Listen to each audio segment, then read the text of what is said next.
Trembling with rage, Dr. James Wilson watches as three major airlines ground to a halt, costing millions. The airport screens flash his face alongside "Aviation Revolutionary." 24 hours earlier, flight attendants had dragged him from his first-class seat, unaware he controlled their company's fate. Before we dive into this extraordinary story of power, discrimination, and justice, where are you watching from today? Hit that like button if you've ever experienced or witnessed discrimination while traveling, and subscribe to join our community of truth seekers who believe in accountability. Now, let's discover how one man's humiliation turned into an airline industry's reckoning. Dr. James Wilson never imagined his name would become synonymous with the greatest disruption in modern aviation history. Long before he controlled the fate of three major airlines with a single phone call, he was simply a brilliant mind with big dreams. Born to middle-class parents in Baltimore, James showed exceptional aptitude for mathematics and computer science from an early age. His father, a high school physics teacher, nurtured his talents, staying up late helping him build his first computer when he was just 12 years old. His mother, a nurse who worked night shifts, instilled in him a sense of dignity and self-worth that would become his armor in a world that often judged him by his skin color rather than his abilities. "Never let anyone tell you what you can't achieve," she would tell him every morning before school. "Your mind is your greatest weapon." Those words echoed in his head when he received a full scholarship to Howard University, where he graduated at the top of his computer science class. With multiple job offers from Silicon Valley, James believed his academic excellence would shield him from the discrimination his parents had warned him about. Reality proved harsher. During his first job interview at a prestigious tech firm in San Francisco, the interviewer examined his resume with a skeptical eye. "Howard University? That's interesting. We usually hire from Stanford or MIT," the interviewer said, not bothering to hide his condescension. Despite outperforming other candidates in technical assessments, James received rejection after rejection, often watching less qualified white graduates land positions he had been denied. After 6 months of frustration, he secured a junior developer position at a small aviation software company. The salary was half what his classmates received, but James saw opportunity where others saw limitation. Aviation technology was outdated, relying on systems designed in the 80s and 90s. While his colleagues went home at 5, James stayed until midnight, learning everything about flight operations, scheduling algorithms, and safety protocols. Within 3 years, he had developed a revolutionary software prototype that could optimize flight schedules while simultaneously monitoring thousands of safety parameters in real time. When he presented it to his supervisors, they patted him on the back and filed it away. "Good work, James. We'll look into it someday," his manager said, never intending to disrupt their comfortable position in the industry.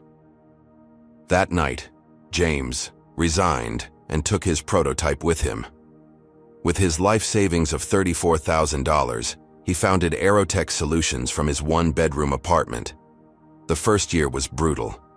Airlines were notoriously resistant to change, especially from a newcomer with no industry connections. His breakthrough came when a devastating scheduling error at a regional airline led to an overnight stranding of 2,000 passengers.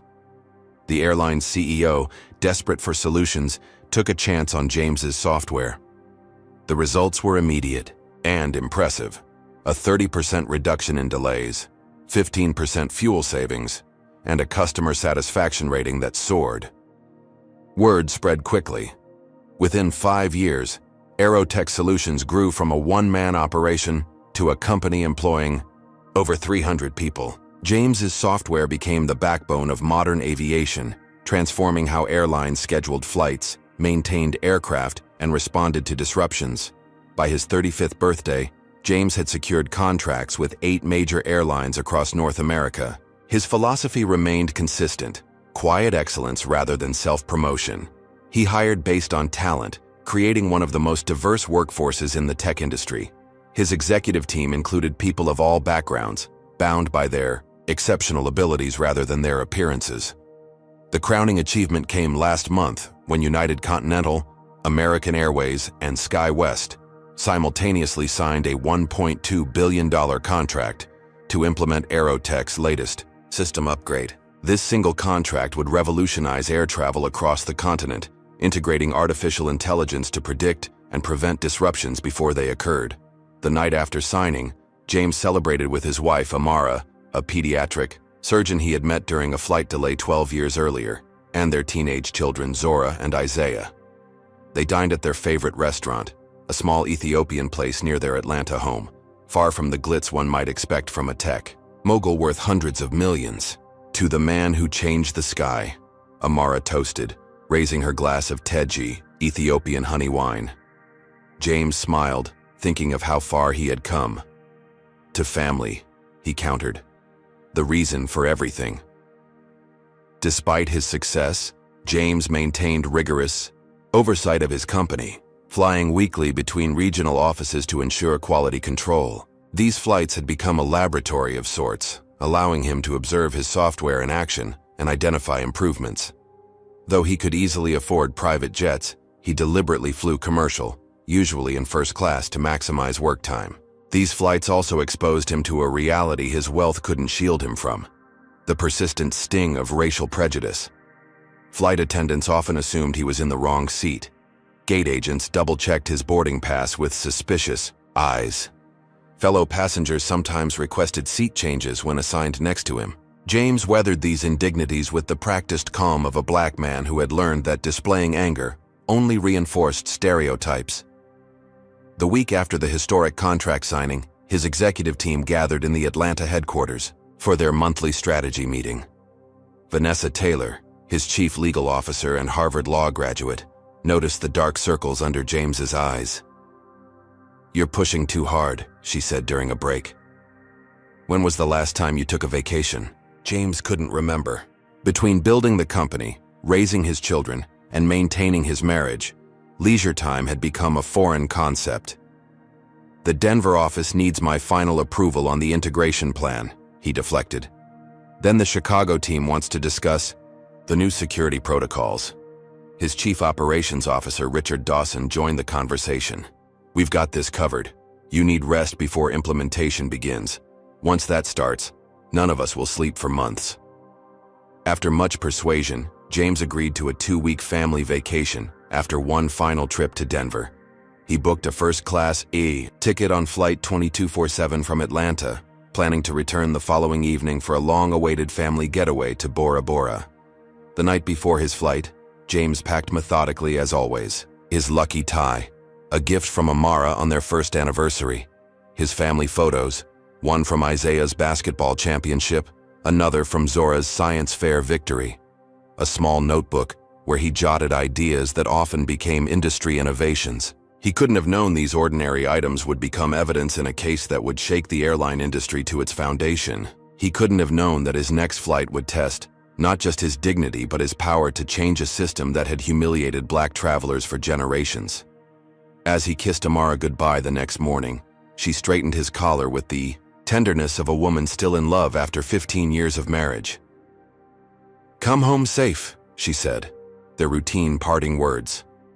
"Always," he replied, not knowing that his definition of safety was about to be fundamentally challenged. The morning air buzzed with humid Atlanta heat as James arrived at Hartsfield-Jackson International Airport. Despite being the CEO of Aerotech Solutions, he preferred traveling light, one carry-on suitcase containing his essentials and a sleek laptop bag holding the tools of his trade. Today he had chosen comfort over corporate appearance, wearing a Howard University hoodie, jeans, and his favorite sneakers.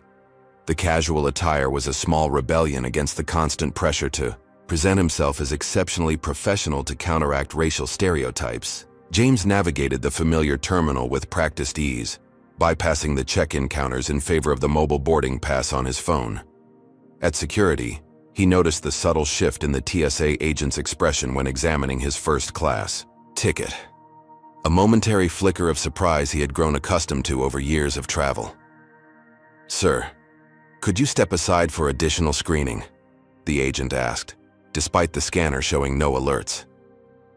James complied without comment, arms extended. For the wand, face neutral despite the indignity. The travelers behind him, mostly white businessmen in similar casual attire, passed through without additional scrutiny. After clearing security, James headed to the first-class lounge, where another subtle interaction awaited. The receptionist glanced at his hoodie, then at his digital boarding pass, her perfectly manicured finger hovering over her keyboard. "I'll need to see some identification," she said, though she had greeted the previous guest with only a smile. James produced his driver's license without comment. The receptionist's demeanor shifted instantly upon seeing his name. "Oh, Dr. Wilson, I didn't recognize you. Please enjoy the lounge." Inside, James chose a quiet corner to review his presentation for the Denver team. The implementation timeline was aggressive, requiring perfect coordination across all three airlines. As he typed notes on potential improvements, he remained aware of curious glances from other lounge patrons. When boarding time approached, he packed his laptop and headed to gate A22. The gate agent, a young woman with a nameplate reading Tiffany, called for first-class passengers. James stepped forward, presenting his boarding pass. "Oh," she said, scanning his ticket with visible surprise. "Yes, you're in first class, boarding now."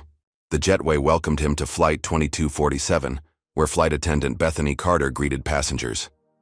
Her smile faltered momentarily upon seeing James. "Sir, first class is to the left," she said, emphasizing first class, as if questioning his belonging there. James nodded politely and found his window seat, 2A. He stored his carry-on in the overhead compartment and settled in, removing his presentation materials before stowing his laptop bag under the seat in front of him. As other first-class passengers boarded, he noticed their quick, evaluative glances, a familiar experience that never lost its sting. The seat beside him remained empty as boarding continued. James used the time to review his notes, highlighting key points for the Denver meeting. He was so absorbed in his work that he barely noticed when a commotion began at the front of the cabin. William Thornton had arrived. A middle-aged white executive with silver hair and an expensive suit that announced his status, Thornton boarded late, speaking loudly into his phone about market projections and quarterly reports. The flight attendants fawned over him immediately, taking his coat and offering a pre-departure champagne that wasn't extended to other passengers. When Thornton reached row 2, he stopped abruptly, staring at James with unconcealed displeasure. "I believe there's been a mistake," Thornton announced, loud enough for the entire cabin to hear. "I always sit in 2A or 2B. Flight attendant Patricia Miller rushed over, her customer service smile firmly in place. "Let me check your boarding pass, sir." Thornton handed it over with the confident air of a man accustomed to getting his way. Miller examined it and frowned slightly. "Sir, you're assigned to 5C in economy comfort." Thornton's face reddened. "That's unacceptable. I'm a platinum member. I was promised an upgrade if available, and clearly," he gestured toward James, "there's been some confusion." James continued reviewing his notes, pretending not to hear, though his shoulders tensed imperceptibly. Miller lowered her voice, but not enough to prevent James from hearing. "Let me see what I can do, Mr. Thornton." She disappeared briefly, returning with Bethany Carter. Both approached James, their expressions professionally neutral, but eyes cold. "Excuse me, sir," Carter began. "Could I see your boarding pass again?" James looked up, his expression calm, though his heart rate accelerated. He had experienced this scenario too many times to count. He passed his phone with the digital boarding pass displayed. Carter examined it with exaggerated scrutiny. "And do you have a physical boarding pass as well?" "No," James replied evenly. "I checked in online." Miller joined in. "Sir, there seems to be some confusion with the seating arrangement. Mr. Thornton is one of our platinum members and he was promised an upgrade." "I understand," James said, maintaining his composure. "However, I purchased this specific seat for this flight. My boarding pass confirms that." Carter's smile tightened. "Sir, perhaps you'd be more comfortable in another seat. We can offer you an economy comfort seat with extra legroom." James felt the familiar burn of indignity in his chest, but kept his voice steady. "I appreciate the offer, but I'll stay in my assigned seat that I purchased." By now, other first-class passengers were watching the interaction. An elderly white woman across the aisle leaned toward her husband and whispered loudly enough to be heard, He should just move to economy where he belongs. The husband nodded in agreement. Probably use points to upgrade anyway. James pretended not to hear, though each word landed like a physical blow. Thornton remained standing in the aisle, his presence a looming pressure. The cabin speaker crackled to life. "Ladies and gentlemen, this is Captain Richard Stevens. We're experiencing a slight delay due to a seating issue. Please remain patient as our crew resolves this matter." Miller's expression hardened. "Sir, we need to depart. Would you reconsider moving to accommodate Mr. Thornton?" "I'm sorry," James replied, his voice still calm but firmer now. "I purchased this seat. My boarding pass confirms this is my assigned seat. I'm not obligated to move."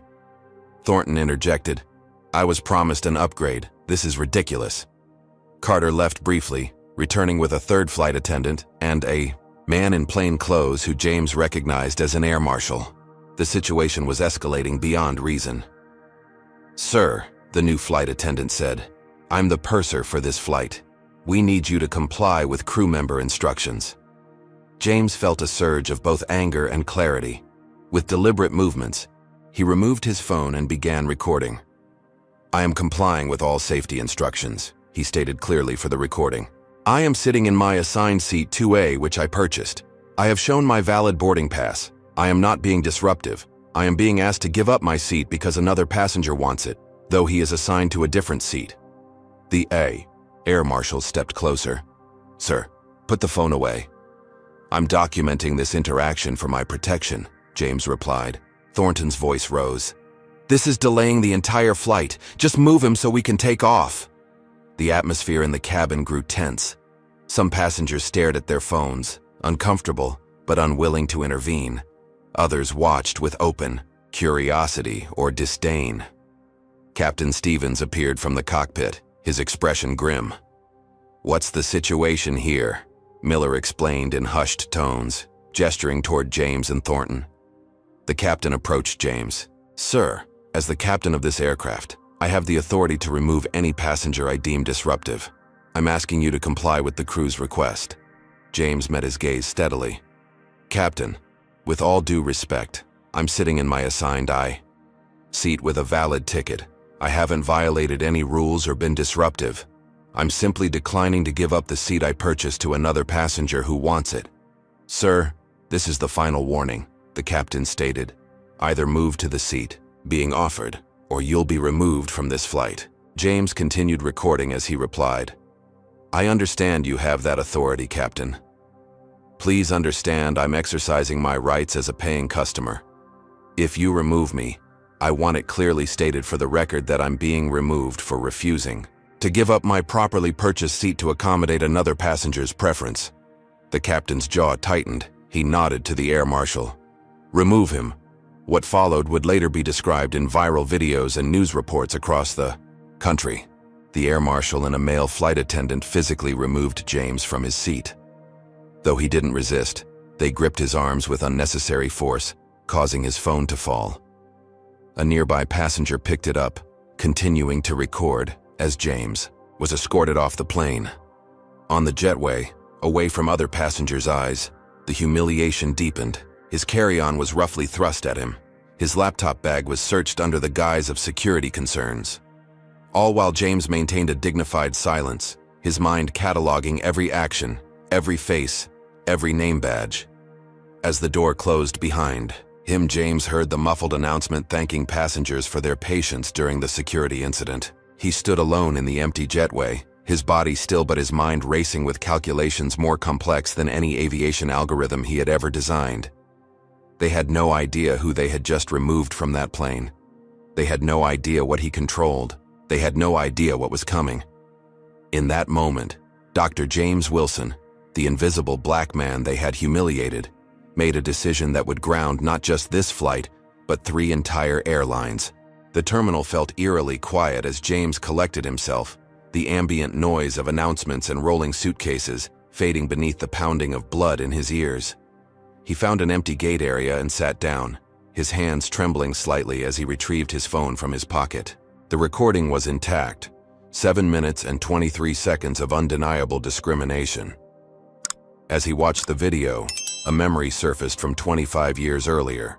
He was 12, sitting beside his father on a bus when the driver had ordered them to move to the back despite vacant seats throughout. His father had complied silently, and later that night, James had questioned him. "Why didn't you say something, Dad? Why did we move?" His father's eyes had contained a universe of resignation and survival wisdom. "Sometimes, son, you choose your battles, not because you're afraid, but because you're smart. Remember, they can control where you sit, but never who you are." James had vowed then to never move when he had the right to stay. Yet here he was, removed, despite his right to remain. The difference was that 12-year-old James had possessed only righteous indignation. 42-year-old James possessed power. His phone buzzed with a text from Amara. "Landed yet? Dinner reservations at 7. James dialed her number, drawing a deep breath to steady his voice. "James, everything okay?" Amara asked immediately, attuned to the slightest changes in his tone after 15 years of marriage. "Not exactly," he replied, explaining what had happened in measured words that belied the turmoil beneath. Amara's response was immediate and fierce. "That's outrageous. You should sue them into oblivion." "I'm thinking of something more effective," James said, an edge entering his voice. "Cancel the reservations. I won't be home tonight." After assuring Amara he was physically unharmed, James ended the call and requested a meeting with the airport manager. 20 minutes later, he sat across from Gregory Palmer, a balding white man whose patronizing smile suggested he had handled countless difficult passengers. "Dr. Wilson, on behalf of the airport authority, I want to express our regret for this unfortunate incident," Palmer began, his tone conveying anything but regret. "I need documentation," James interrupted calmly. "The names of every employee involved, from the gate agent to the captain. I need CCTV footage of the jetway. I need written confirmation that I was removed from a flight despite having a valid ticket and assigned seat." Palmer's smile faltered. "Sir, perhaps we can offer you a voucher for future travel." "Mr. Palmer," James cut in, his voice dropping to a dangerous softness, "I'm not interested in vouchers. I want documentation of what occurred, as is my right. Also, I'd like you to note that at no point did anyone ask for my identification beyond my boarding pass. At no point did anyone inquire about my profession or why I was traveling." Palmer shifted uncomfortably. "I'll see what I can do, but these requests typically go through customer relations. Today," James insisted, "I'll wait." While Palmer made calls, James checked social media. Already partial videos were circulating. A black passenger in a hoodie being escorted off a plane. The airline's PR team had issued a statement about removing a disruptive passenger who refused to comply with crew instructions, carefully avoiding any mention of the seat reassignment attempt. Would you stand up to injustice even at great personal cost? Comment number 1 if you believe James should use his power to fight back, or number 2 if you think he should take the high road and simply file a complaint. Hit that like button if you've ever had to swallow your pride in the face of discrimination, and subscribe for more stories of power and justice. But here's the real question. What would you do if you suddenly held the power to bring an entire industry to its knees? Let's see how James navigates this crossroads. James checked into an airport hotel rather than taking the next flight. In his room, he called Vanessa Taylor, his chief legal officer. "They did what?" Vanessa's voice rose in disbelief as James recounted the incident. "I need options," James replied, his tone clinical now, emotions sealed behind a wall of strategic thinking. "Legally, we could file discrimination charges, pursue a civil rights case." "I'm thinking about the contracts," James interrupted. "Specifically, Section 14.3 regarding emergency system maintenance." A moment of silence followed as Vanessa processed his implication. "James, that would affect millions of travelers." "I'm aware.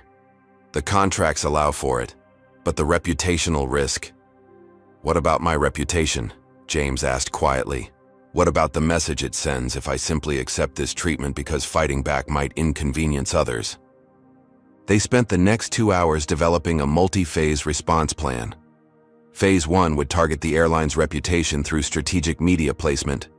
Phase 2 would implement necessary system diagnostics that would slow their reservation and scheduling systems. Phase 3, if needed, would activate the emergency maintenance protocol, effectively grounding their fleet until James authorized restoration. "The timing is crucial," Vanessa cautioned. "If we move too quickly, it looks vindictive. Too slowly, and the news cycle moves on." 24 hours, James decided. "We give them 24 hours to identify the issue correctly and respond appropriately." After the call, James received a text from Zora. "Dad, you're trending." Attached was a TikTok video showing his removal, already at 300,000 views with the hashtag "Warned First Class While Black."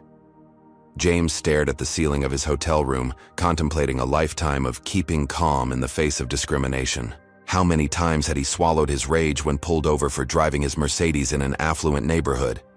How many times had he nodded politely when security followed him around high-end stores? How many times had he patiently re-explained his credentials to people who assumed he was the help rather than the boss?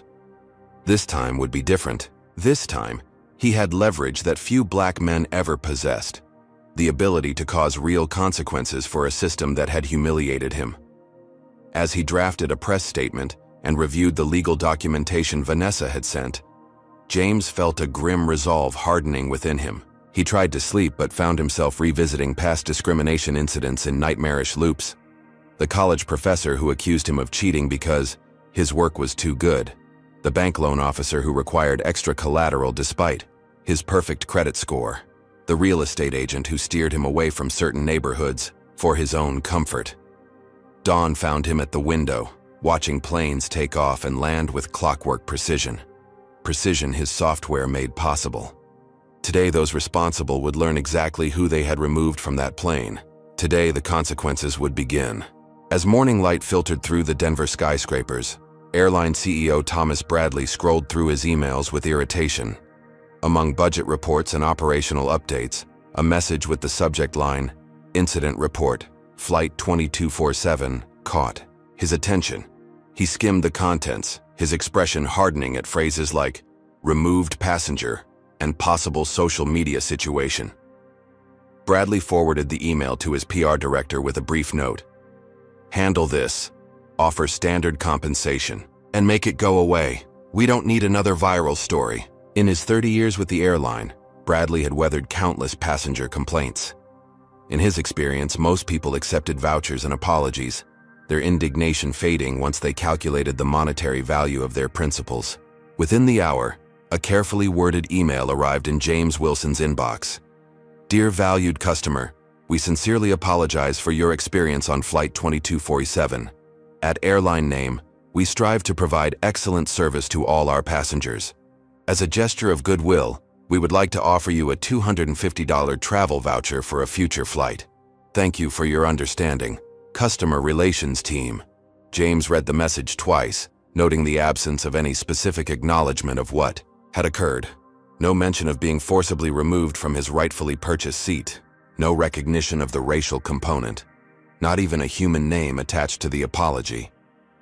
He forwarded the email to Vanessa with a single word: "Proceed." 30 minutes later, James walked into the Denver office of Aerotech Solutions. The receptionist's eyes widened in surprise. "Dr. Wilson, we weren't expecting you until this afternoon." "Plans changed," James replied, his voice neutral. "Please inform the executive team I need to see them immediately." As word spread of his arrival, employees exchanged confused glances.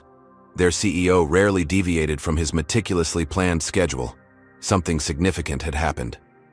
In the SATE main conference room, James connected his laptop to the display screen as his Denver leadership team assembled. He waited until everyone was seated before speaking.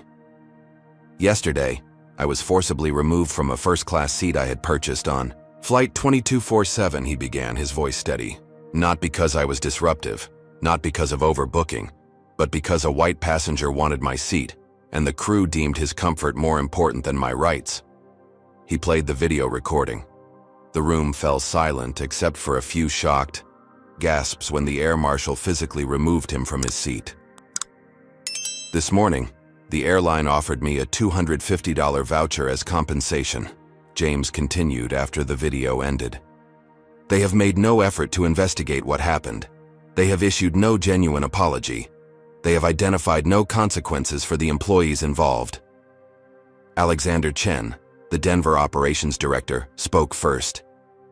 James, this is absolutely unacceptable. But what's our next step? A lawsuit? I've called an emergency board meeting, James replied. I'm proposing we invoke Section 14.3 of our service contracts.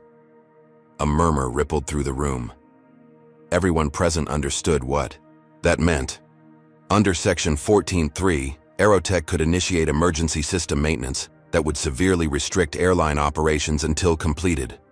Sofia Rodriguez, Chief Financial Officer, raised concerns immediately. James, I understand your anger, but this could damage our relationships with all three airlines. We're talking about billions in future contracts. I'm not angry, Sofia. I'm resolved, James corrected. And I'm not suggesting this lightly. But consider the message we send if I, the CEO of this company, accept this treatment without meaningful response. What does that say to our employees who face similar discrimination? What does that say about our corporate values? The virtual board meeting began 30 minutes later. James presented the facts dispassionately, showing the video and outlining the airline's dismissive response. He then presented his proposed three-phase strategy. Board member Gerald Franklin, a 70-year-old white man with 40 years in aviation, spoke first.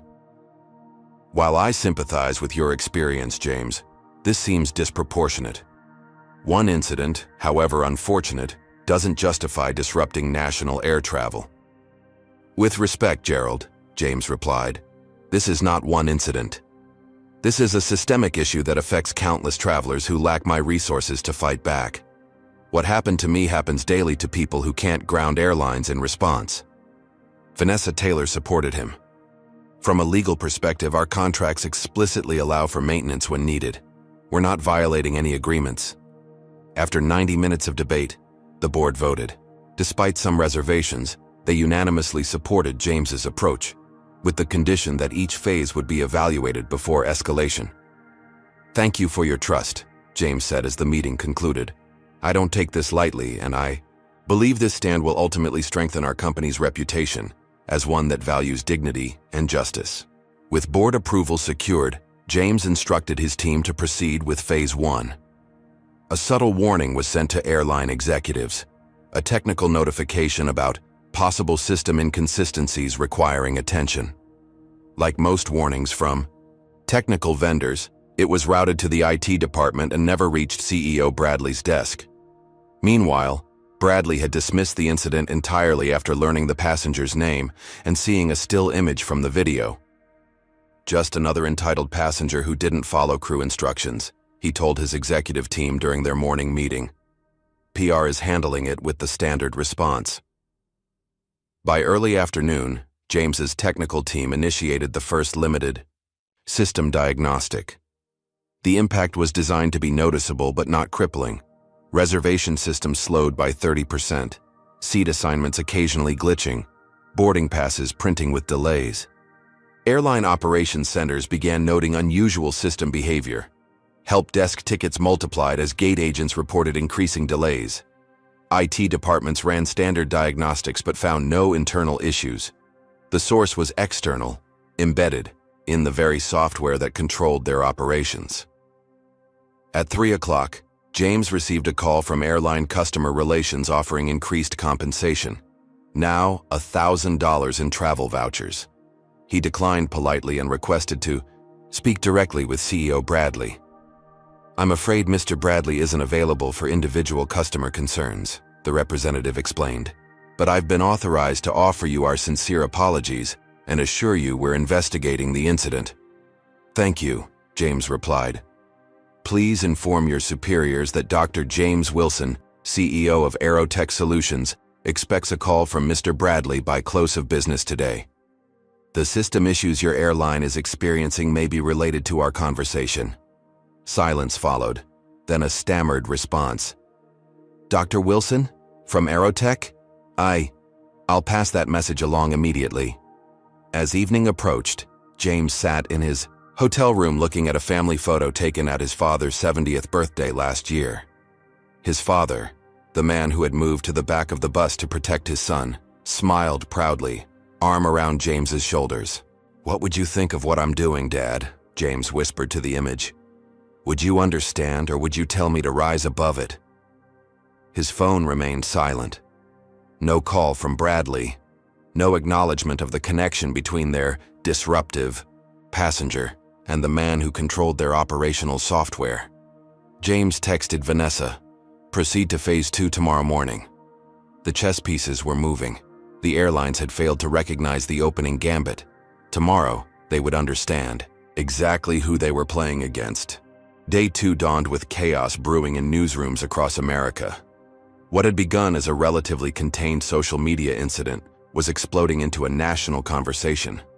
The hashtag #ThamerFirstClassWhileBlack trended as multiple videos of James's removal surfaced, each showing a calm, professional black man being physically escorted off a plane despite having done nothing wrong. Breakfast news programs ran the footage on repeat. Disturbing video emerges of black passenger removed from first class to accommodate white traveler, read the captions. Social media detectives had already identified the flight number, airline, and approximate time, though James's identity remained unknown to the public. James watched the coverage from his Denver hotel room while finishing a room service breakfast. His phone buzzed constantly with messages from friends and colleagues who recognized him in the videos. He responded to each with a simple, "I'm handling it." At precisely 9 a.m. Eastern Time, James authorized the release of his identity to a selected journalist from the Washington Post, a reporter known for thorough coverage of corporate ethics and racial justice. By 9:30, the first online article appeared with the headline, "Black passenger removed from first class revealed as CEO who controls airline software." The story spread like wildfire. The revelation that the disruptive passenger was actually Dr. James Wilson, founder and CEO of Aerotech Solutions, the company whose software powered the operations of major airlines, transformed the narrative instantly. Financial news networks cut to breaking coverage as airline stocks began to dip. In the corporate headquarters of the airline, CEO Thomas Bradley was in the middle of a routine budget meeting when his assistant burst in. "Sir, we have an emergency," she said, handing him a tablet displaying the Washington Post article. "The passenger from yesterday's incident is James Wilson." Bradley's face drained of color as he read, "Aerotech Solutions? The same Aerotech that runs our—" His voice trailed off as the implications sank in. "Yes, sir. And IT reports that the system issues we've been experiencing since yesterday are escalating. They believe it may be connected." Bradley immediately adjourned the meeting and called an emergency session with his executive team. As they assembled, the airline's board chairman was already calling, demanding explanations. "Thomas, tell me you didn't authorize removing the CEO of Aerotech from one of our planes," the chairman said, his voice tight with controlled fury. "I wasn't informed of the specifics," Bradley defended. "It was handled as a standard disruptive passenger situation." "Fix this," the chairman ordered. "Whatever it takes. Their software controls 80% of our operations. We're already seeing delays system-wide, and our stock is down 4% since the market opened." Bradley instructed his assistant to contact James immediately, but the calls went straight to voicemail. When they tried through Aerotech's corporate office, they were directed to the legal department, where Vanessa Taylor informed them that Dr. Wilson was unavailable but had authorized her to receive messages. "Ms. Taylor, we need to resolve this situation immediately," Bradley insisted. "The system slowdowns are causing significant disruptions." "I understand your concern, Mr. Bradley," Vanessa replied coolly. "Dr. Wilson has authorized me to inform you that Aerotech is conducting necessary system diagnostics following an unexpected error pattern. These diagnostics require reduced operational capacity." "What unexpected errors? This is clearly retaliation." "Sir, I suggest you review Section 14.3 of our service agreement regarding emergency maintenance protocols. I should also mention, that Dr. Wilson has authorized me to release the full video of his treatment on your airline to major news outlets this afternoon, unless we receive a satisfactory response addressing the specific incident. As Bradley and his team scrambled to formulate a response, James implemented phase 2 of his strategy. At 11 a.m., Aerotech initiated a full system diagnostic that required all 3 airlines using their software to reduce operations by 40%. The effects were immediate and dramatic. At airports nationwide, departure boards flickered as hundreds of flights were delayed or canceled. Customer service lines stretched through terminals. Social media flooded with angry passengers, demanding explanations. Flight attendants Bethany Carter and Patricia Miller were placed on administrative leave pending investigation, their names having been identified in the growing social media storm. Captain Richard Stevens was called in to meet with airline investigators, where he defended his actions. "I was responding to a crew report of a disruptive passenger," Stevens insisted. "How was I supposed to know who he was?" "Perhaps by checking his identification before removing him from the aircraft," the investigator suggested, "or by investigating why he was being labeled disruptive in the first place." Meanwhile, the internet had identified William Thornton, the passenger who had demanded James's seat. His company, a mid-sized investment firm, issued a hasty statement distancing themselves from his actions and placing him on leave.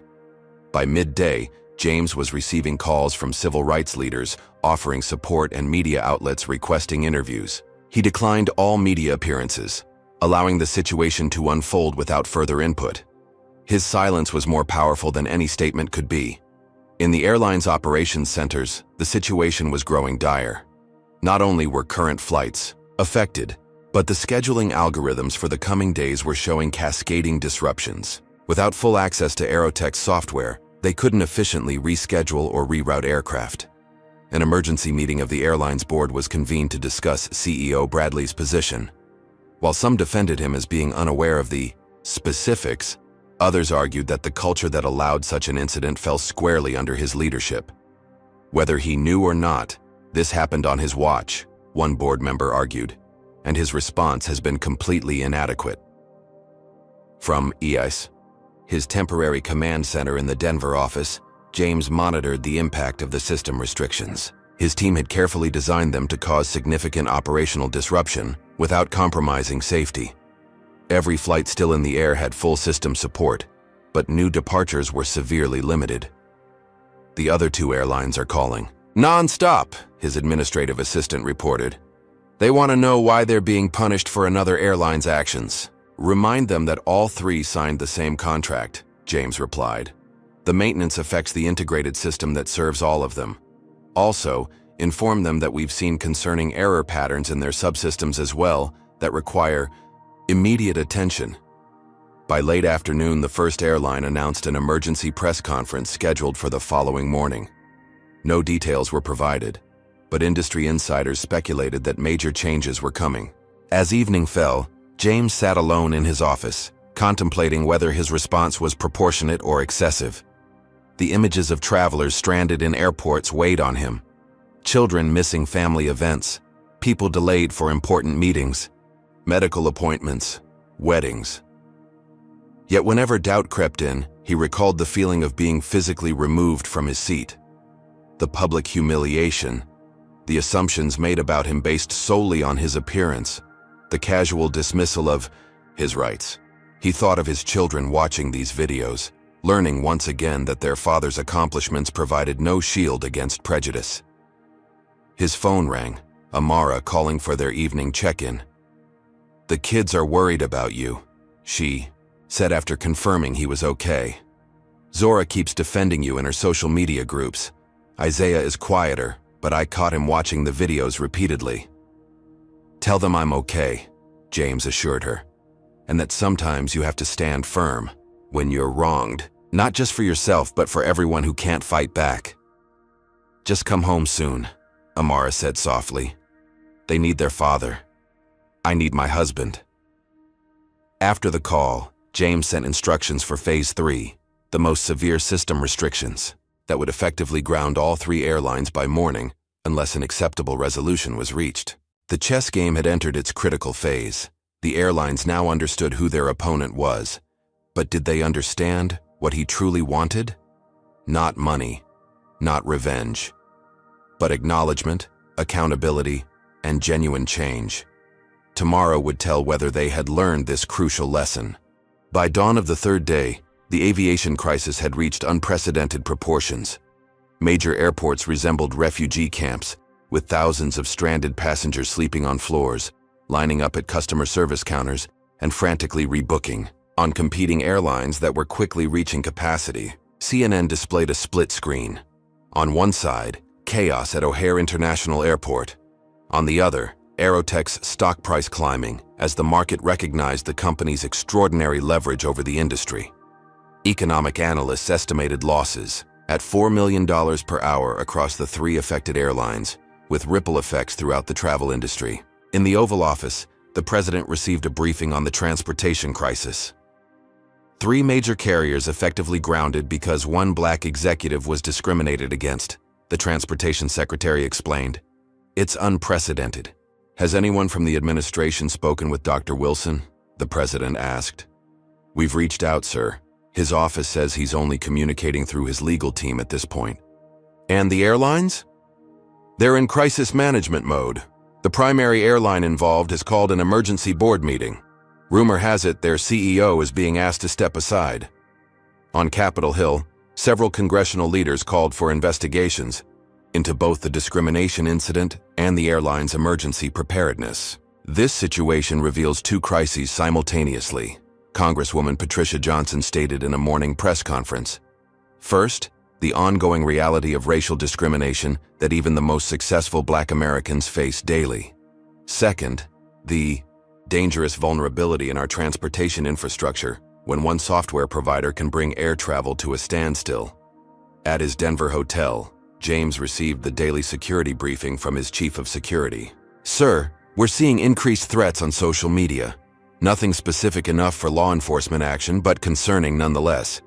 We've increased security at all office locations and stationed additional personnel at your home. James nodded grimly. How's my family? We moved Mrs. Wilson and your children to the lake house last night as a precaution. The property's security system is fully activated, and we have 2 guards on site. The personal cost of his stand was mounting. His children were missing school. His family was effectively in hiding. Death threats were arriving from anonymous accounts blaming him for stranded travelers and economic losses. A knock at the door interrupted his thoughts. His childhood friend, Devin Washington, had arrived from Atlanta on one of the few flights still operating. Man, you've started a revolution, Devin said, embracing him, and also possibly World War III in the airline industry. Despite the tension, James smiled. He and Devin had been inseparable since 3rd grade, attending Howard University together. Before their careers took different paths, James to technology, Devin to medicine. Thanks for coming, James said sincerely. Amara thought I needed someone to talk sense into me. Actually, Devin replied, settling into an armchair, I'm here to make sure you don't back down too easily. Some battles need fighting all the way through. The 2 men ordered room service and talked as news played silently on the television. Devin reminded James of a similar incident during their college years, being removed from a restaurant despite having reservations, watching white customers seated ahead of them. Remember what you said that night? Devin asked. You said someday you'd own the restaurant and the whole damn block it sat on. James nodded. Instead, I built software that runs airlines. And now they know exactly who they messed with. As they talked, James's phone buzzed with an update from his technical team. Per his instructions, they had implemented the most severe system restrictions, a complete maintenance mode that allowed only emergency operations and aircraft already in flight to reach their destinations.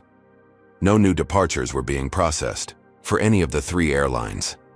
The television switched to live coverage from airports nationwide. Departure boards showed endless red canceled notifications. Airline employees looked shell-shocked as they faced increasingly hostile passengers. Financial channels reported that trading of airline stocks had been temporarily halted after falling more than 20%.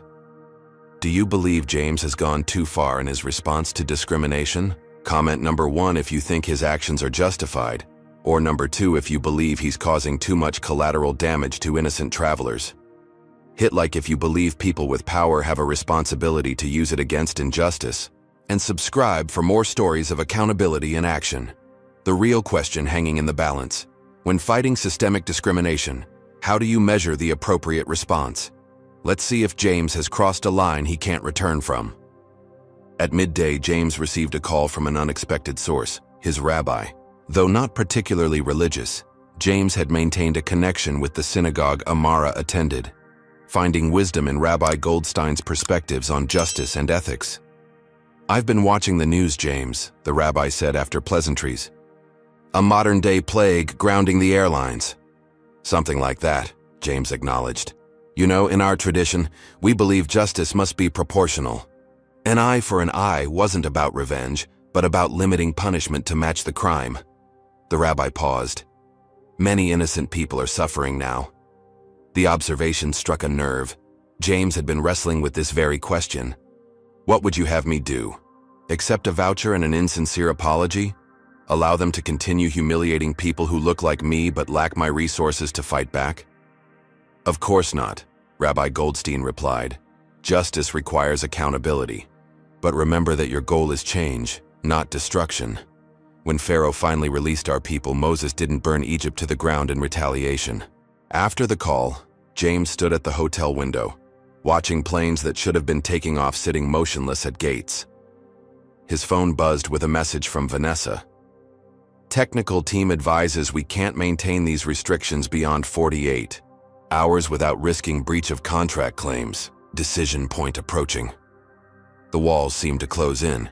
James had unleashed a power that was affecting far more people than those directly responsible for his humiliation.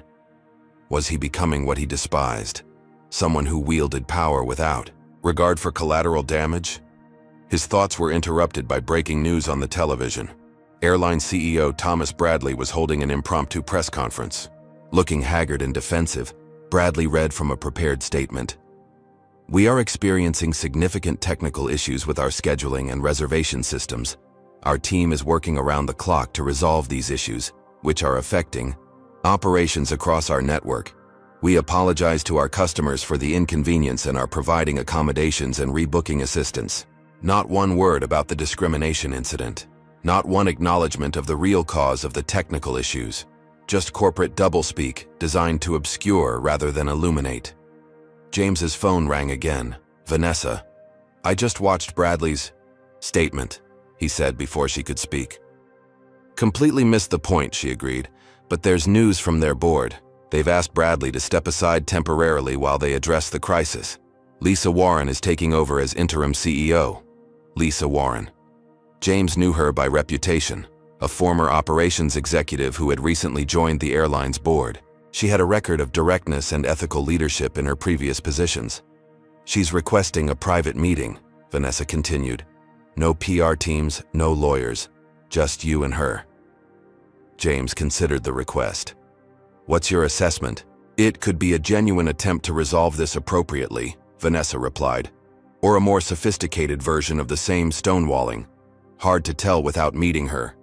After discussing security arrangements, James agreed to meet Warren at a neutral location, a private dining room at the Four Seasons Hotel. As the meeting time approached, he felt the weight of countless expectations pressing down. His employees, watching to see if he would stand firm. His family, worried for his safety and reputation. The thousands of stranded travelers, unaware that their fate rested in his hands. In his hotel bathroom, James splashed cold water on his face and stared at his reflection. The man looking back seemed simultaneously powerful and vulnerable, determined and uncertain. "What's the endgame here?" he asked himself. "What does victory actually look like?" The answer came with surprising clarity. Not revenge, not humiliation for those who had humiliated him, but change. Real, lasting change that would prevent others from experiencing what he had endured. With that clarity, Dr. James Wilson straightened his tie and prepared to determine whether 3 major airlines would fly tomorrow. The Four Seasons private dining room offered a sanctuary of hushed elegance amid the national aviation crisis. James arrived 15 minutes early, accompanied by a security detail that swept the room before positioning themselves discreetly outside. Through floor-to-ceiling windows, He could see Denver International Airport in the distance, its runways unnaturally still, like arteries after a heart attack.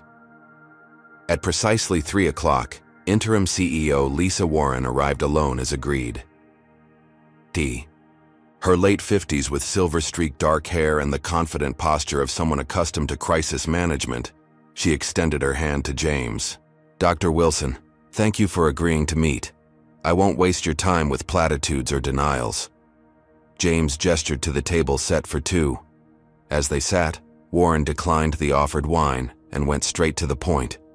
"What happened to you was inexcusable discrimination, and our company's response was equally inexcusable. I'm not here to defend either." James studied her, searching for insincerity, but finding none. "That's refreshingly direct, Ms. Warren. Most executives would be blaming unfortunate miscommunications by now. I've spent 30 years in this industry," Warren replied.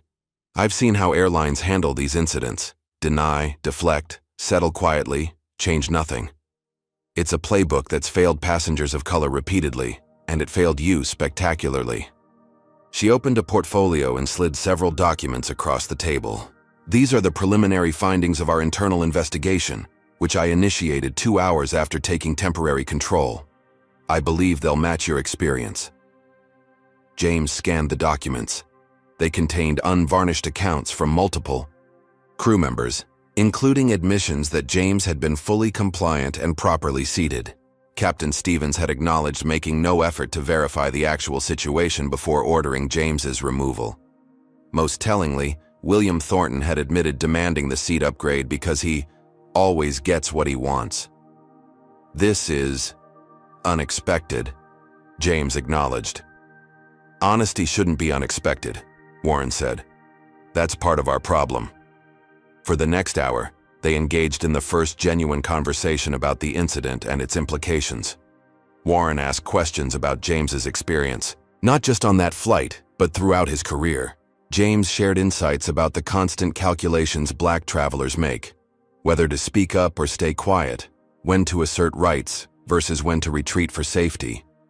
The discussion evolved into what meaningful accountability would look like, not just for this incident, but for the culture that enabled it. "Firing a few employees won't change anything," James explained. "They're symptoms, not causes. Your entire organization needs structural change in how it identifies, prevents, and responds to discrimination." Warren nodded thoughtfully. "I have some ideas, but I'd value your perspective on specific protocols that might actually work." Together, they began drafting a framework for accountability. Warren proposed comprehensive anti-bias training for all customer-facing employees. James countered that training alone was insufficient without accountability metrics and regular testing. Warren suggested a diverse passenger advisory council with actual authority. James recommended technology solutions that would flag and prevent discriminatory reseating decisions. As they worked, James observed the racial dynamics playing out, even in this crisis negotiation. Despite being the wronged party with extraordinary leverage, he found himself modulating his tone to avoid appearing angry or threatening. Warren, despite her genuine commitment to resolution, occasionally slipped into defensive postures when racial patterns were highlighted too directly. By early evening, they had constructed a preliminary agreement. The airline would acknowledge the discrimination publicly without equivocation. The employees directly involved would face appropriate consequences. Most importantly, the company would implement comprehensive anti-discrimination protocols with measurable outcomes, external auditing, and significant financial commitments. "In exchange," Warren said, "we need your help restoring operations. Thousands of travelers are stranded, including many families and vulnerable individuals."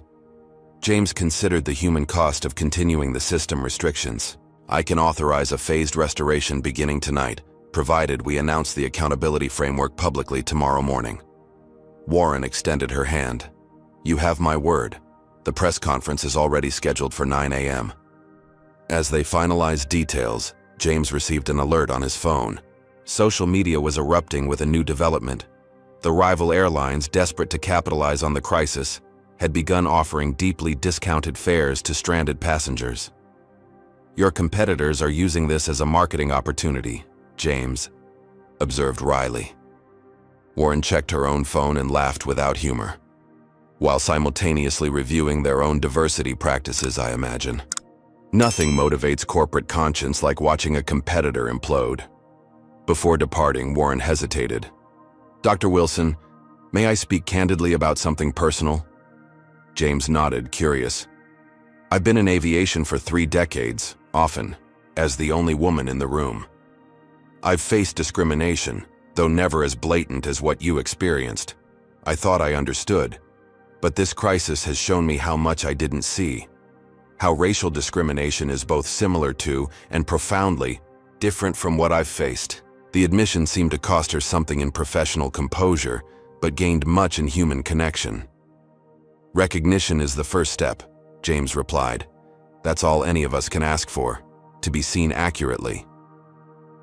After Warren left, James called Vanessa and his technical team to begin implementing the phase system restoration. Priority would be given to flights with stranded children, medical necessities, and other humanitarian concerns. "We're really doing this?" Vanessa confirmed.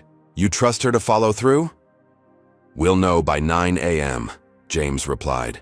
"And if she doesn't, we've demonstrated we can shut them down again." Next, he called Amara at the lake house, updating her on the agreement and asking about the children. "They're coping," Amara said. "Zora's school friends have been incredibly supportive online. Isaiah is quieter, but he told me tonight he's proud of you for not backing down." "Tell them I'll be home soon," James promised. "The worst is over." As he ended the call, another unexpected one came through. William Thornton, the passenger who had demanded James's seat. "Dr. Wilson," Thornton began awkwardly, "I want to apologize personally for my behavior on the flight. I was stressed about a meeting and took it out on you. It was inexcusable." James listened silently, noting the careful avoidance of any mention of racial motivation. "I'm trying to learn from this," Thornton continued into the silence. "I've donated to the United Negro College Fund, and am speaking with a diversity consultant." "Mr. Thornton," James interrupted finally, "I appreciate you calling, but this isn't about charity donations or personal growth. It's about recognizing that when you saw me in that seat, you made assumptions based on my appearance. You believed your comfort and convenience outweighed my rights. That's the reality you need to confront." After a stunned silence, Thornton responded with unexpected humility. "You're right, and I'm sorry." Throughout the night, James and his technical team worked on restoring airline systems. By midnight, limited flights began taking off, primarily those with humanitarian priorities. News coverage shifted from crisis to cautious optimism, though speculation about the mysterious technical issues continued. As dawn approached, James stood at his hotel window watching the first rays of sunlight illuminate aircraft finally moving on distant runways. Something had shifted in him during this ordeal, a recognition of both his power and its limitations, his responsibility to use that power judiciously but unflinchingly when necessary. In 3 hours, he would stand beside Lisa Warren at a press conference that would either confirm his faith in the possibility of corporate accountability or prove that faith misplaced. Either way, the aviation industry would never see him, or passengers who looked like him, quite the same way again. Morning light streamed through the windows of the hotel conference room as technicians performed final sound checks and adjusted lighting. News crews from every major network had assembled, sensing that this joint appearance by Dr. James Wilson and interim CEO Lisa Warren would provide answers to the aviation crisis that had paralyzed the nation for 3 days. James adjusted his tie in a small preparation room, reviewing talking points with Vanessa. They had agreed he would speak second, after Warren made the airline's official statement. His security team reported that the hotel perimeter was secure, though protesters had gathered outside, some supporting him, others blaming him for travel disruptions. "Are you ready for this?"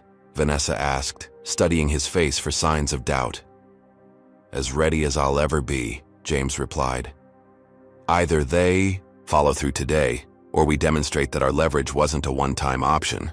At precisely 9 o'clock, they entered the conference room to a storm of camera flashes and shouted questions. Lisa Warren approached the podium first, her expression solemn but resolute. "Good morning. I'm here to address the events of the past 3 days and, more importantly, the incident that triggered them." Warren's voice was steady as she continued. 4 days ago, Dr. James Wilson, a first-class passenger on Flight 2247, was wrongfully removed from his rightfully purchased seat to accommodate another passenger's preference. This removal was executed despite Dr. Wilson having done nothing wrong and having shown valid documentation for his seat assignment. She paused, making eye contact with the assembled press. "Let me be absolutely clear. What happened was racial discrimination. It was wrong, inexcusable, and reflects failures at multiple levels of our organization." The room fell silent at her direct acknowledgement, something virtually unprecedented in corporate crisis management. Effective immediately, the following actions are being taken, Warren continued. First, the flight attendants directly involved in the incident have been terminated. Captain Richard Stevens has been suspended pending review by our Flight Standards Board. Second, we are implementing comprehensive anti-discrimination protocols across our entire operation, details of which will be published on our website by noon today. She outlined the specifics James had helped develop: mandatory quarterly training with measurable outcomes, an independent passenger advocacy council with oversight authority, new technology safeguards to prevent discriminatory reseating, and a $20 million scholarship fund for minority students pursuing aviation careers. Finally, and most importantly, Warren concluded, we extend our unreserved apology to Dr. Wilson and to every passenger who has ever experienced discrimination on our airline. We cannot change the past, but we can and will do better in the future. When James stepped to the podium, the room erupted in questions. He raised a hand for silence. Throughout my career, I've experienced countless moments of discrimination. Some subtle, others blatant. What made this incident different wasn't the discrimination itself, but my capacity to respond effectively. His measured tone belied the emotion beneath his words. I recognize that the past 3 days have caused hardship for thousands of travelers. That was never my intention. My goal was accountability, not revenge, not punitive damages, but meaningful change that would prevent others from experiencing what I experienced. James explained that full system restoration had begun overnight and would be complete by noon. He emphasized that the incident represented a larger pattern in American society, where even the most successful Black Americans faced routine discrimination. What happened to me happens daily to people who lack my resources and leverage. They have no recourse, no means to demand accountability. Their dignity is violated, and they're expected to accept inadequate apologies and move on. He leaned slightly forward. That cycle ends today, at least with this airline. The press conference transitioned to questions, with reporters pressing for details about the technical issues that had grounded the airlines. Both James and Warren adhered to carefully crafted language about necessary system maintenance, without explicitly confirming the connection to the discrimination incident. When asked if he regretted the disruption caused, James responded thoughtfully, "I regret that it became necessary. I regret that thousands of innocent travelers were affected. But I don't regret insisting on meaningful accountability rather than token gestures." As the conference concluded, social media exploded with reactions. Hashtags like James Wilson stands and accountability now trended alongside more critical tags like none should travel chaos and too far.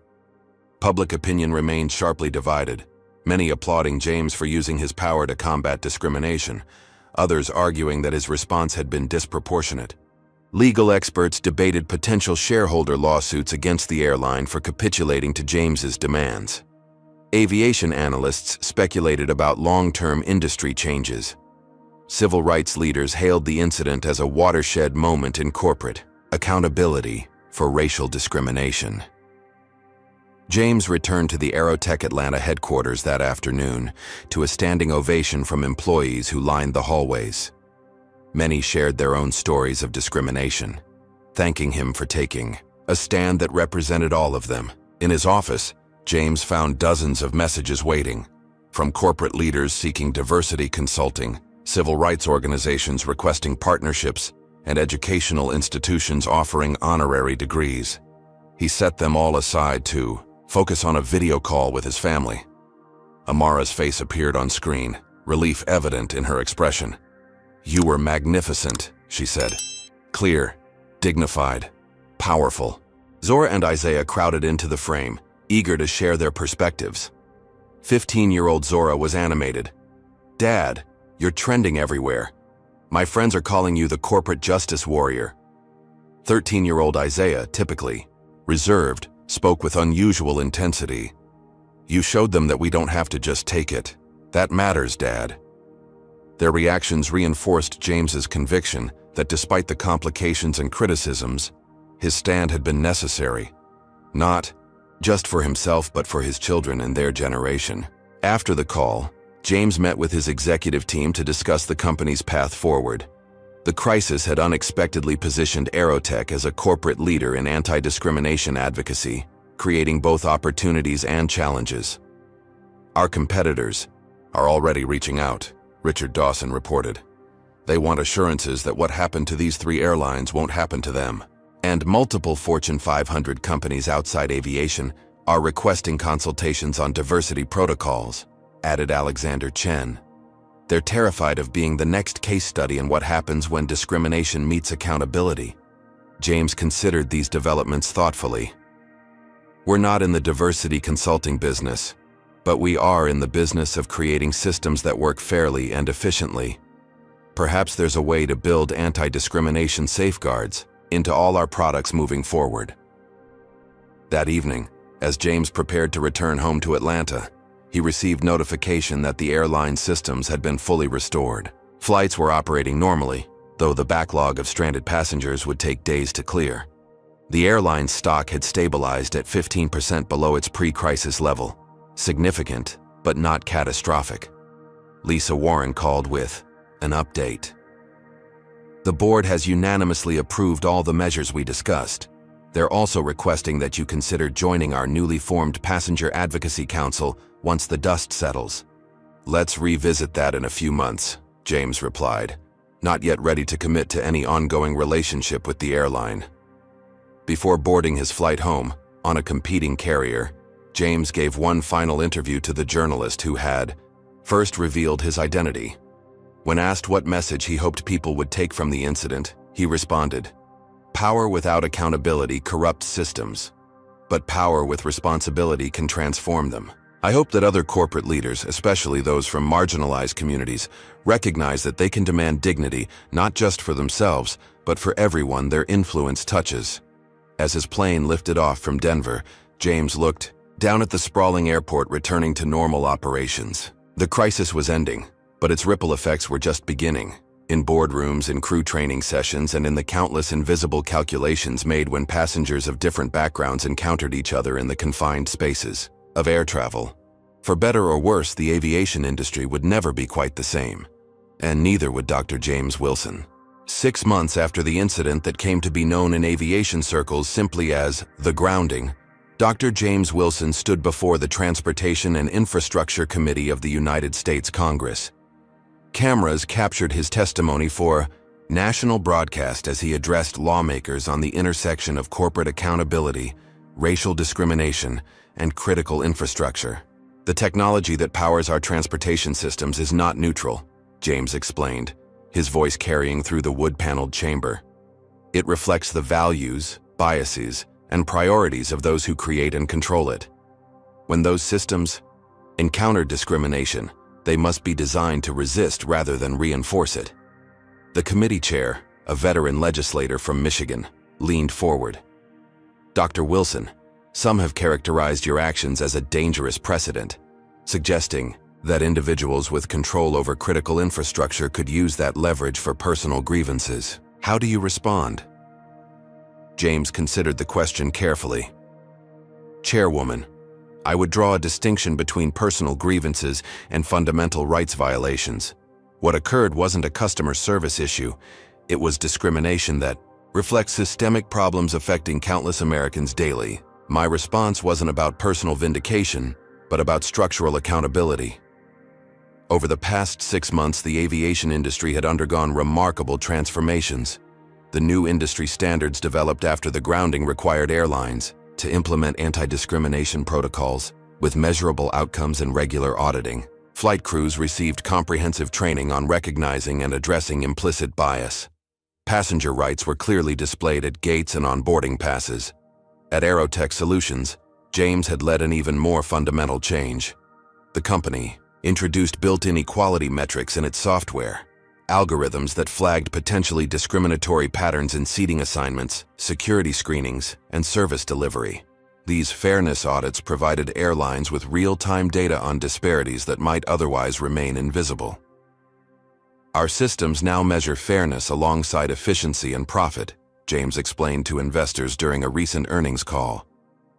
Because an airline that discriminates isn't actually functioning optimally, it's failing a significant portion of its customer base.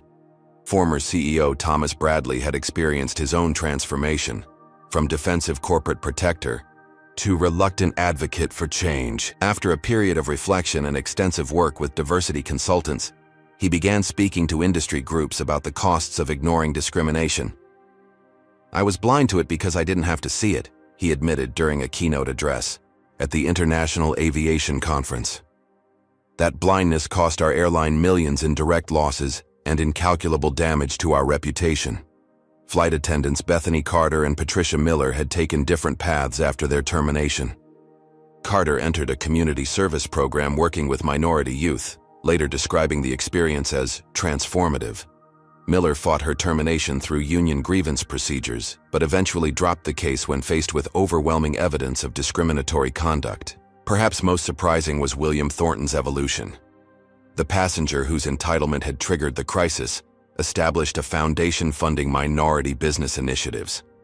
He reached out to James repeatedly, eventually securing a brief meeting where he demonstrated genuine understanding of how his actions reflected unconscious racial bias.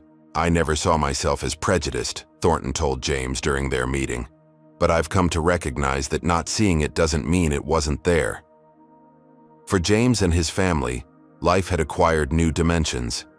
Aerotech Solutions expanded significantly, its ethical business framework becoming as much a selling point as its technological innovations. Companies across industries sought its expertise in building fairness metrics into critical systems. On a personal level, the Wilson family finally took their long-delayed vacation. James felt a particular satisfaction when boarding their first-class flight to Bora Bora, not because of the luxury, but because of the respectful, natural treatment they received from the flight crew. "Notice anything different?" Amara whispered, as they settled into their seats. James nodded. "They're treating us like everyone else." Progress. Industry publications now regularly featured James in articles about aviation's future. Business schools developed case studies on the Wilson T. Doctrine of Corporate Accountability. A generation of Black executives cited him as inspiration for using their positions to create systemic change rather than merely personal success. On the anniversary of the incident, the airline that had removed James held a diversity celebration, featuring speakers from civil rights organizations and testimonials from passengers of color about improved experiences. Critics dismissed it as corporate theater, but internal metrics showed measurable improvements in equitable treatment. James declined an invitation to the event, choosing instead to launch a mentorship program for minority tech students interested in transportation infrastructure. "Real change happens in the code and in the cockpit," he told the inaugural class, "not on the stage." The most profound transformations, however, occurred in private moments. During a father-son basketball game, Isaiah asked a question that caught James off guard. "Dad, if you didn't own the company that runs their computers, would you still have stood up to them?" James dribbled thoughtfully before answering. "I'd like to think so, but standing up looks different depending on your resources. Sometimes it's speaking out. Sometimes it's recording evidence. Sometimes it's simply surviving with your dignity intact." Isaiah nodded, processing this nuanced perspective on power and resistance. "I'm glad you had the power to fight back, but it's messed up that you needed it." "That's why we keep working," James replied, passing the ball. "So someday you won't." Perhaps the most symbolic moment came unexpectedly. Exactly 1 year after the grounding, James boarded a flight to Washington, D.C. to receive a humanitarian award. It was the same airline that had removed him, though the gate agents and flight attendants were different. As he settled into his first-class seat, an elderly white woman struggled to lift her luggage into the overhead compartment. Without hesitation, James stood to assist her. "Thank you so much," she said, then did a double take. "Wait, aren't you that man from the news? The one who shut down the airlines when they treated you badly?" "That's one way to describe it," James acknowledged with a smile. She studied him thoughtfully. "My grandson is black. He's flying by himself for the first time next month. Because of what you did, I worry a little less about how they'll treat him." As the plane accelerated down the runway, James reflected on the balance between consequence and compassion that drives lasting change. The incident had cost millions, disrupted thousands of lives, and created temporary chaos. But it had also forced a reckoning that gentle persuasion and gradual progress had failed to achieve for decades. Sometimes transformation required disruption. Sometimes justice demanded uncomfortable consequences. And sometimes the most powerful statement wasn't grounding planes, but ensuring they flew with equal dignity for all passengers. What would you do if you witnessed discrimination on your next flight? Would you speak up or stay silent? Comment below with your thoughts on how ordinary travelers can help create more equitable experiences. Hit like if this story made you think differently about the power we all have to create change. Subscribe for more stories of justice and accountability, and share this video with someone who needs to understand that discrimination has consequences. Thank you for watching, and remember, dignity isn't a privilege, it's a right worth fighting for. This powerful story reveals fundamental truths about power, discrimination, and accountability in America. Dr. Wilson's experience demonstrates how racism persists regardless of achievement or status. Even a CEO controlling airline technology faces the same indignities as countless other Black Americans. When systems fail to provide justice, those with leverage must sometimes use it to force accountability. The story illustrates that meaningful change rarely comes from polite requests alone. Sometimes disruption becomes necessary when traditional channels fail. However, it also shows the importance of proportional response, using power not for revenge, but to create lasting structural improvements. Perhaps most importantly, this narrative challenges us to examine our own roles in either perpetuating or dismantling discrimination. The transformation of various characters, from the defensive CEO to the entitled passenger, demonstrates that genuine growth begins with acknowledging uncomfortable truths about our biases. True justice isn't just about punishing wrongdoers, but creating systems where dignity is guaranteed for everyone, not just those with extraordinary resources to demand it. What would you do if you witnessed discrimination on your next flight? Would you speak up or stay silent? Comment below with your thoughts on how ordinary travelers can help create more equitable experiences. Hit like if this story made you think differently about the power we all have to create change. Subscribe for more stories of justice and accountability.